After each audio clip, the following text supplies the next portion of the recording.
Sao Paulo/Rio de Janeiro, planemakers Boeing Co. and Embraer SA are discussing a potential combination, they said on Thursday, in a move that could consolidate a global passenger jet duopoly provided Brazil's government gives its blessing. Embraer's shares soared more than 20% in Sao Paulo on the joint statement, which did not give details of how a tie-up might be structured. Boeing shares slipped nearly 1%. The Brazilian government, which holds veto power over strategic moves at Embraer, would support a partnership in commercial aviation with Boeing but would block any takeover attempt, a senior government official told Reuters. The news comes just 2 months after Boeing rival Airbus SE agreed to buy a majority stake in Bombardier Inc.'s C-Series jetliner program, a direct rival of Embraer's biggest E-jets. Reuters reported at the time that the C-Series deal could push Boeing and Embraer closer together.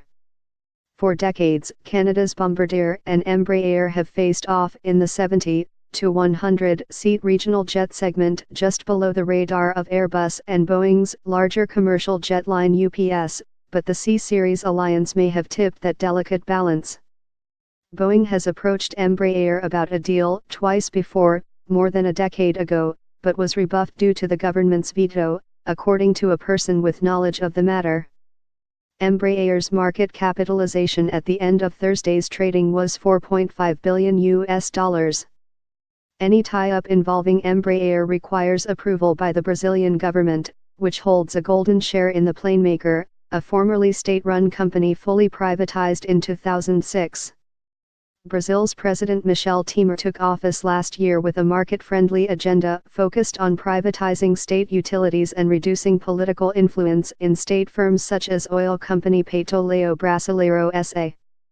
In September, Brazil's finance ministry asked an audit court to study how the government could exit the golden shares it holds in former state monopolies. Temer's policies contrast with those of the Workers' Party that governed from 2003 until 2016, placing an emphasis on state-led development and national champions in strategic industries. Still, foreign control of the planemaker at the apex of Brazilian industry appears to be a stretch even for Temer. Embraer will never be sold in my government, he told military aides in a meeting on Thursday, according to a report by Brazilian newspaper Folha de São Paulo. Folha, which did not say how it obtained the information, said the meeting was called after a report in the Wall Street Journal that Boeing was in talks to take over Embraer. The two already work on projects including runway safety and alternative jet fuels. Their partnership intensified recently to include Boeing's commitment to joint sales and support of Embraer's KC-390 military airlifter. Although Boeing would look like a good fit with Embraer's regional jet business, this is not the case for the company's executive jet and defense divisions, said Rob Stallard, aerospace analyst at Vertical Research Partners in a note. Boeing is willing to take steps to protect Embraer's brand, management and jobs to help entice the government and is also willing to structure a deal to protect the government's interest in Embraer's defense business, the WSJ reported.